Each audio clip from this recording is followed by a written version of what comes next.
Hey, everybody, this is Nick Savacci, and this is the Rogue Overland Adventure Chat podcast, episode 9.5.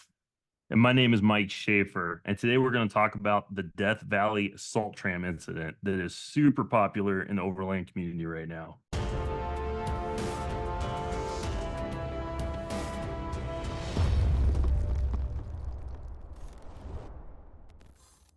It's good to see you again, Nick. I feel like it's been a couple minutes since we shot one, but I know. the reason this is kind of new too for everybody. We're doing the episode 9.5 thing. We wanted to come on in here and talk about the Death Valley Salt Tram thing going on right now, where the Salt Tram trestle got pulled over. It's a super popular. It's going around the internet. It's making its rounds. And we wanted to take the opportunity because there was a couple things in the pictures that we saw that had happened in that situation where we're like, you know what, this is a good learning opportunity for people to kind of look at what happened and maybe some ways that if you're out exploring and doing things, you can avoid this. You can avoid becoming internet famous yourself. We're here to help you do that today. There you go. So before we kind of jump into some of those things, I wanted to give you guys just a little bit of history on what the Salt Tram is. We had the opportunity to see the transfer station on top of the Inyo Mountains a few years ago, and it was absolutely amazing. And we've been through Saline Valley a handful of times, I think, over the years, Nick. We've camped at the hot springs up there and stuff, and had the opportunity to see those too. So it's an amazing piece of history. But let me tell you real quick what that is. What the Salt Tram was is they pulled salt out of the Saline Valley and they put it on a tram. And I wrote down some notes here so I can make sure I get the mileages and stuff right. It was a 13.4 mile long tram, and it started in Saline Valley. They would load salt into like 800-pound ore cars, and I think they could haul about 700 pounds of salt in it. And they literally trammed it all the way up to the top of the mountains and the Inyo Mountains. I always forget the name. And then it went down the other side into Owens Valley, where at the time there was a lake and they could put it on a boat and ship it to different places and stuff like that. So it was built between 1911 and 1913, and it had some runtime off and on. It went through about 3 or 4 different companies through, I believe, the late 30s. Sometime is when they finally quit using it. At its peak, it's 7,600 feet high at the very top. From Saline Valley, it had 7,600 feet of elevation change, and on the Owens Valley, it was 5,100 foot of elevation change. So just some cool history there. The tower that we're talking about today is in the Saline Valley side. So it was actually a trestle that was used on that side for carrying the ore cars out to wherever they were pulling the salt from. And that particular trestle was 113 years old, or is 113 years old as of today. So that's just a little bit of background about the piece of history that we're talking about, and that's making its rounds around the internet right now. Yeah, and I think we should take a moment to talk about, try to give like the best information that we can about what actually happened. And then, like you said, Mike, the point of this podcast is really kind of take the opportunity to say, hey, how could things have maybe been done better? How can we avoid the potential to put ourselves in situations like this? And then, of course, the potential to set up a scenario where maybe it's used as ammunition so that off-roaders aren't able to have as much access as we had prior. Thing. We definitely don't want to bash the guy. We're not here to judge. We're not here to that guy's going to pay his dues in whatever court he's going to have to deal with. That's not our job, but it's definitely a good learning opportunity for us. Absolutely. So I was kind of digging through, and I know in our group chat there with the Rogue Overland crew, we were kind of popping stuff back and forth, and the kind of same couple of pictures were circulating, and apparently there was a YouTube video up at one time, but I never had the opportunity to see that, and I don't believe anybody in our group did. It was taken down at some point, but yeah, the idea is, he was down somewhere around the Salt Tram, and to the understanding that I could deduct from the the internet is that he was in an area where you're not allowed to have motor vehicles, got stuck, and then somehow There was kind of some, I couldn't quite find clarification if he had his own winch or if there was another vehicle somehow involved. But the salt tram was used as an anchor point, right? The trestle, I should say, one way or another, and then basically got pulled over in the attempt or in the process of extracting the vehicle from being stuck. And there was many years ago, right?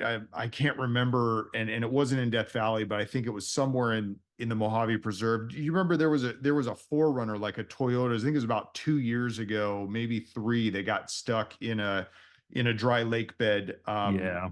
in And a lot of people another get stuck in there, wilderness unfortunately. area. Yeah. Yeah. And so, the thing is when you're stuck in those situations, I mean, it seems to be down to the frame and difficult to get out. Yeah. So the idea, yeah, that I deducted from what I could find is that was used as an anchor point and during the extraction and it pulled it over. Yeah, Here we because are. like a stuck vehicle in the mud, you got a 8,000. He's in a Tundra too, so that's a super heavy rig. But mud creates a suction, so you get 8,000 pounds stuck in the mud. You're trying to pull out many times that. A You lot could have more. it. You could have 2 or 3 times that and force sucking you down. You could be trying to pull, a whole lot more weight, twice the weight. Right. Right. Yeah. And so yeah, so I mean, that's the gist of the scenario from what I could deduct from our conversations in our group and digging up stuff, anything that I could find Yeah. on the radio, or excuse me, on the internet. And then yeah, so that's kind of where we're at with that. If anybody has any clarification or any additional details that maybe we weren't able to find on the specific scenario, then feel free to throw them in the comments if you're on YouTube.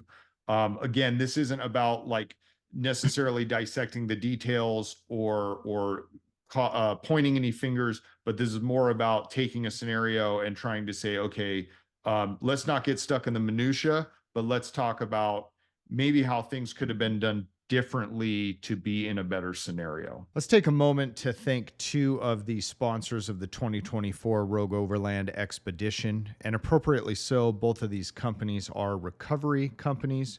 The first one we'd like to thank is Bubba Gear.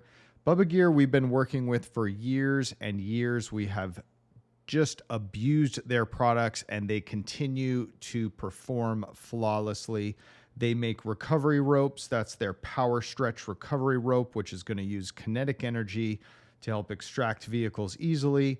And then they also have their soft shackles and winch lines. They are your go-to source for synthetic recovery items. You can find them at bubbagear.com, and they are made in America. The second company we'd like to thank is Actiontrax. Actiontrax are made in the USA and built to work quickly and safely, whether you're stuck in the sand, snow, mud, or rocks. Their slogan is "Extreme conditions call for easy solutions." We've had several sets of these for many years at this point, and every time we've needed them, they have performed flawlessly. They also work really well when trying to level your rig out at camp. You can find them at usaactiontrax.com. Yeah, 100%. I mean, there's a couple things right off the bat, we looked at, and I mean, if you're good with it, let's just run down some of Yeah. those things that could have been avoided. Yeah, let's maybe hit each topic and then we can Yeah. expand a little bit on them as appropriate. Yeah, I think right off the bat, and we've spent a lot of time traveling in Death Valley National Park and a lot of national parks, and they are very much, you have to stay on designated roads. Yes. And I think personally that was probably the first mistake was, and I don't remember the signage. I know it's a general signage at every entrance into the park. I don't think every road is lined. I know the Park Service has done a lot over the years to try to put fencing up along a lot of those roads. But that was probably the first mistake was getting off of that road. And that's where that's a huge learning opportunity, because that comes back to a lot of stuff we've talked about in previous podcasts, is staying on designated trails. Yeah, and I Not think opening back up. right. and I'd like to even comment about a specific scenario, right? What's the canyon in Death Valley? Is it Titus Canyon? Oh, Um, the one that runs up from Rhyolite? Beatty, right? Yeah, that's Titus Canyon. Titus Canyon. Okay, so Yeah. we had done a kids trip many, many years ago. I think this was maybe 2019. You were on it, Mike, and Yeah. um, there was snow, and it was the cool experience. We're in Death Valley in the snow. But the point is, I've never run to this day. I've never run Titus Canyon. I keep hearing about how amazing it is. A couple times, I wasn't able to make it with groups that had gone, or So anyway, the fact of the matter is, here we're on this trip. I haven't done it, and we start heading down the road to take it, and because of all the snow, the park service had closed the road and they had closed the canyon down, right? So Titus Canyon Yeah. was closed. And I think I have a video clip of it. If I can dig it up, I'll lay it over right here. But the point being is that I could have easily driven around the gate, right, to go through it. And with our rigs, I would imagine that we probably could have made it down and been Yeah. just fine. But the point is that the Park Service chose to close it at that time. And so despite me desperately wanting to run that canyon and see it, we as a group, of course, had decided, let's make an alternate route. Let's find a different way to Yeah. get where we're trying to get within the park. And that's just not going to be a part of it because it's closed at that time. So I think the takeaway, right, the simple takeaway is, don't go to places that aren't open. But just to expand a little bit on that, no matter how much you want to, right? Even if I don't know where these people are from, but if it's your only time in Death Valley that you've ever been there and you just desperately wanted to see whatever it was, that doesn't matter. If it's closed, and you have to respect that, whether Yeah. you think it's right or wrong. And in this scenario, it's pretty clear that by not respecting that, you can really put yourself in a bad situation. Yeah. And to me personally, there's been several trips. Our last Death Valley trip on the other side of the park, we had to do the reroute. But to me, the reroute has always been part of the adventure, because Right. that's when you get the map book out on the hood, you're looking through and you're like, okay, this is closed. It sucks. We can't go over here and see what we want to see, but what are we going to see on this side, right? Take that opportunity to do something different, to find another trail, to explore a different area. Yeah. Yeah. There's an opportunity there. I like it. I like it. Yeah. Optimism, Mike. You're so optimistic. Optimism. Well, Um, we've done a lot of reroutes in our time, so truth. because of snow. I Truth. mean, how many road trips have we had to reroute and stuff around? It's just part of it, it's part of the adventure. Absolutely. Absolutely. So I think that's pretty clear. I'd like to throw one out there, and Yeah, that to me is just the simplicity of not putting yourself in a situation of desperation. And we'll talk about this a little bit later when we talk about kind of what they had said to the Forest Service, but um, not putting yourself in a moment of desperation. And to me, one of the two of the simplest things for that, when we're talking about backcountry travel, is one is travel in numbers, right? Travel in numbers, hmm, there's safety in numbers. And then two, because I understand people like to say, hey, I love being out away from everybody. Like, solo trips are amazing. And I've done some solo trips with my family. But in those scenarios, one, you have to weigh the benefit, right? Is the juice worth the squeeze of where you're yeah, trying to go when you're by yourself? But also, two, carry an inReach with you, right? Like, carry a satellite communication device, because then if you're by yourself and you get into a squirrely situation, um, you can throw up that flag, shoot off that flare, get help coming. yeah, So, I don't know if you have anything to add to that, but to me, it's just, don't put yourself in that source of in that moment of desperation by traveling in numbers or having communication that allows you to get a message out. yeah. I agree with you there. I think my understanding was they were by themselves. I think the person that eventually winched them out was a good Samaritan. Okay. Um, so yeah, I agree. I've done some solo stuff with the family over time, but I when I do that, I'm definitely take more risk when I'm with other people, and probably push harder when I'm other people than when I'm by myself. You know, Yep. I know my boundaries. I will cut those boundaries way back, just knowing that if something goes sideways, I'm on my own, you know. So I do. I think it's an important couple points. But yeah, having good communication is key. Absolutely key. Yeah. And I'm with you. I just want to even highlight a little more. That's a really good point. Pulling those boundaries back to a Yeah. safe level, have that margin for error. When we went to Canada last year, our families travel together every Yeah. summer. Last year was like the first summer in a long time we hadn't done the big trip together. And we pulled it way back. I mean, stuff that You I have would to. have went to see or farther off the grid than we were. I pulled all that back with a huge margin of error because I knew that we were by ourselves. Yeah. So just play it safe. Yeah. 100%. I agree. I'll throw out the next one. I think the next failure point for them beyond getting off the road was they didn't check what they were getting into or understand, maybe is a better word, what they were getting into. We've been in situations before where, well, even this last road trip, we came up to that water crossing on the Pony Express. This is a perfect example. Yep. I was leading that day and came up to that water crossing and I halted. Now, we've got a big group of people going with us, but I stopped it and I probably stopped that whole process for 30 minutes. But to me, it was important to take that time and understand a couple things. Number one, what was at the bottom of that water hole? Was it hard packed? Was it mud? The last thing I wanted to do was get out there and get stuck. The second point was I wanted to make sure that if we did take the opportunity to go across that crossing, that we weren't going to do a bunch of damage to the trail by taking that many vehicles through it. Because here's the thing, if you get one truck across a little bit loose water crossing, you're not really going to do any damage, you're not going to do anything. But if you take 30 trucks or 20 trucks across something that's super muddy at the bottom and everybody's bouncing off the rev limiter going across it, guess what? You're going to turn a trail that is passable to everybody into a 40-inch mud bog trail.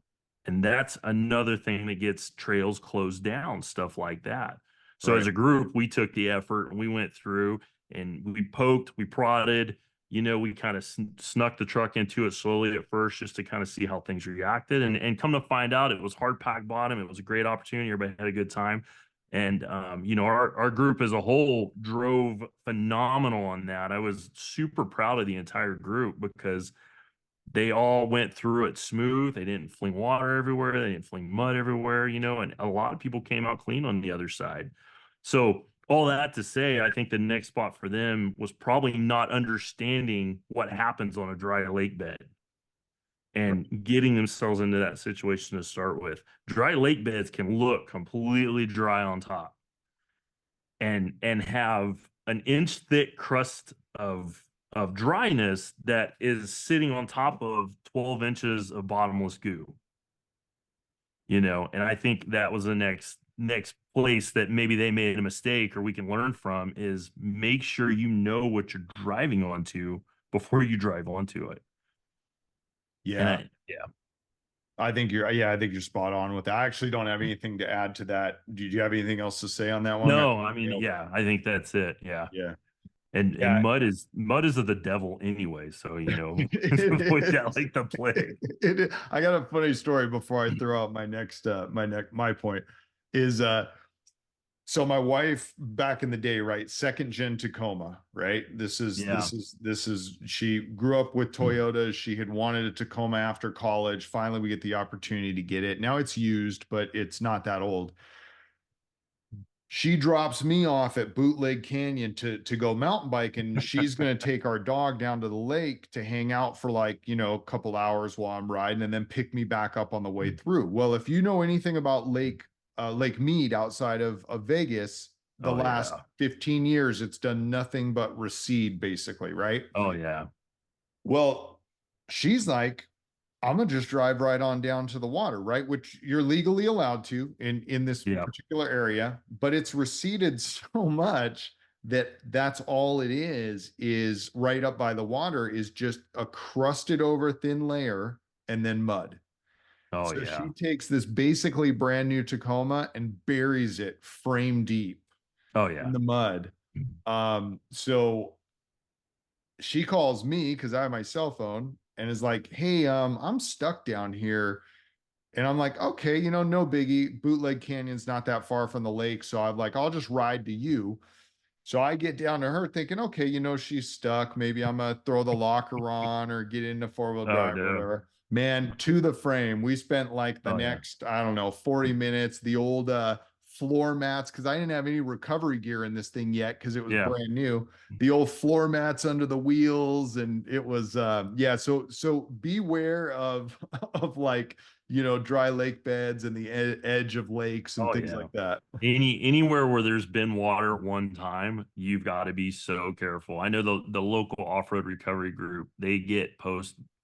I swear if they get 2 or 3 a week, people stuck down by the lake, it's all the time, Yeah. you Yeah. know. But yeah. All right. So the one that I've kind of been thinking on is know your vehicle, right? And I want to be careful not to come across offensive. If you've been listening to the podcast, if you know us, if you watch any of the Rogue YouTube videos, we wheel with everybody. We like everybody. Okay. So I'm going to use Jeep as an example, but this goes for building any rig. Know your vehicle. You go and you buy a Jeep right off the floor, right? That's got the lockers and it's so extremely capable. We've talked about it in the past where in other episodes where now that vehicle is able to get you into a really bad situation, a much worse situation than potentially if you were stock, no Yeah. lockers, right? You're able to get further in before you realize it's all sideways. So in this scenario, when I'm looking at their rig, to me it looks like a pretty well built Tacoma. That looks, I think it was I had some photos here, but I think it was a Habitat on the back, as I recall. I Yeah, I was can't sitting on a Tundra, wasn't it? excuse me. Yeah, thank you, Tundra. Okay. Yeah, I was Um, making sure. Make yeah, sure I okay. wasn't wrong. So here I'm pulling up the photos. Looks to be I can't tell if it's a Habitat or a Go Fast camper. It looks like the hinges are on the front, so I think it's a Go Fast camper. I don't think it was a Go Fast. I forget who the manufacturer was, but Go Fast actually came out pretty quick, making sure everybody knew it wasn't one of their campers sitting on the truck. That's the Oh, only reason I'm saying we that. I don't want don't, to be associated. Okay. yeah, Okay, so maybe some type of but Go it was that Fast style. camper Yeah. knockoff. It definitely does not look like an adventure trailer's Habitat to me, having had one and been around quite a few. I could be wrong, but it doesn't look Yeah. like one to me. But we've got a bumper, steel bumper, looks to be Obviously, he had a vented. winch. Yeah. Well, yeah, there is a fair lead up front. I can't tell if there's a actual winch. But yeah, well, yeah, I guess so because he pulled it over. So probably, yep, winch. Looks like a rear swing out, sliders lifted. Maybe 35s. So the point is, we have a built vehicle here. Now I know that generation of Tundra does not come with a locker from the factory, but maybe there's lockers, who knows.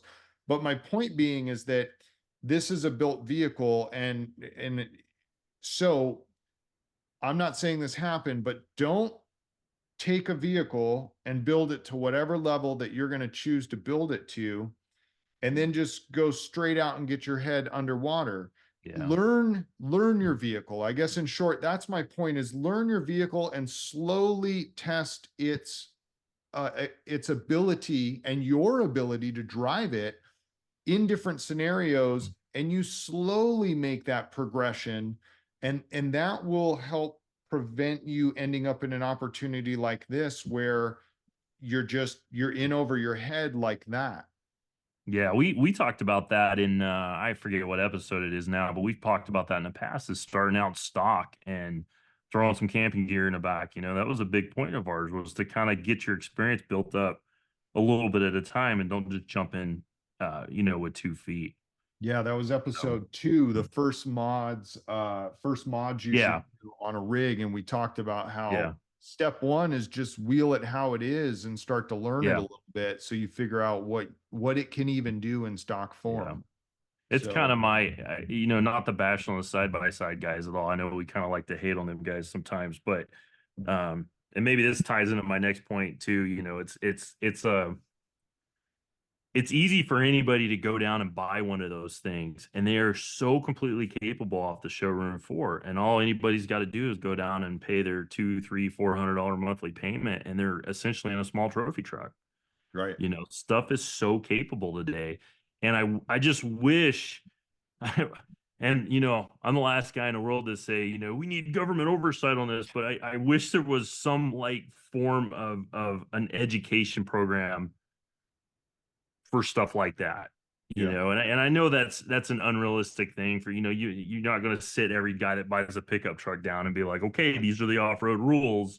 But man, sometimes like this situation, that would be nice if someone, did get that education. And I know there's recovery programs out there. We've done some recovery training with I'm trying to remember the name of the group here in Vegas, the off-road recovery guys. Oh, is it Snore? Like Yeah, we've Southern done some stuff. Nevada? Yeah, Yeah. we've done some stuff with Snore. I know Nina Barlow does a bunch of training programs down there. Some just phenomenal. My buddy Nick Sammarusi does some amazing training programs for recovery and off road and all that stuff. But I just wish more people would take that opportunity to get training and learn a lot of this stuff ahead of time, and be more prepared in these situations, or how not to get into these situations. I agree 100%. And if you're listening to this or you're watching this, share episode 3 of the Rogue Overland Adventure Chat podcast, where Mike and I actually talked about trail etiquette. So, Yeah. send that out, post that on all your social media feeds, send it to your friends. Because that's the thing is, I've said it before, and I don't want to harp too much on kind of like how social media is ruining the world, but back in the day, you had to get in with a group, right? Somebody sort of took you under their wing. It was being within the community where you learned, and it was like, oh, where's that cool camping spot? What trail is that? Oh, can you show me that trail? And so there was you kind of had to vet people. Yes, Like yes. we didn't just let anybody into the crew. It was kind of like, no, you show up a couple times and hang out, and if you're cool, we'll show you where the trails are at. Yeah. And so I think that naturally provides some education, where now with social media and with rigs being so capable right off the showroom floor, it's very easy for people to get in over their heads. So I think yeah, just share episode 3 of the Rogue Overland podcast and help make the world a better place. Yeah, just talk to people. But yeah, and if you are that old school guy, or you're the guy that's been doing it forever, and you see a new guy out, or on the internet, even, like, hook up with them, man, and try to give them some of that, some of that experience you've earned over the years, the good experience, not the bad experience, but some of that good stuff you got. There's a lot of experienced dudes out there that would love to, share this sport in the right way. All right, what's next? Is it you or me? I've got one more. I don't know. You got one more. I think that was kind of through the list I wrote down. We kind of had the same thought on a lot of this. So if you got one more, let's hear it. I've got one more, and maybe it kind of ties into what we just said. So maybe that was just a natural segue. But I want to call it like, get intel, talk to the community, right? So when I'm planning, like we're going to Alaska, right, this summer, and I have been talking to anybody and everybody that I can that I know has been to Alaska or that lives in Alaska, right? And they don't even have to be in the off-road community, man. If I'm in the grocery store line and I hear somebody talking about how, their uncle's from Alaska or something, I'm like, hey, where in Alaska? Like, tell me some stuff. Yeah. So I want to call it intel or talking to the locals in potentially, right? And it's easy to be a Monday morning quarterback, right? I get it. I see the comments already. Oh, it's easy for you guys to talk about this after it happened. As we've described, we're trying to just, maybe help we're not people. Here to yeah, we're not bashing, but in a sense, on the Monday morning quarterback,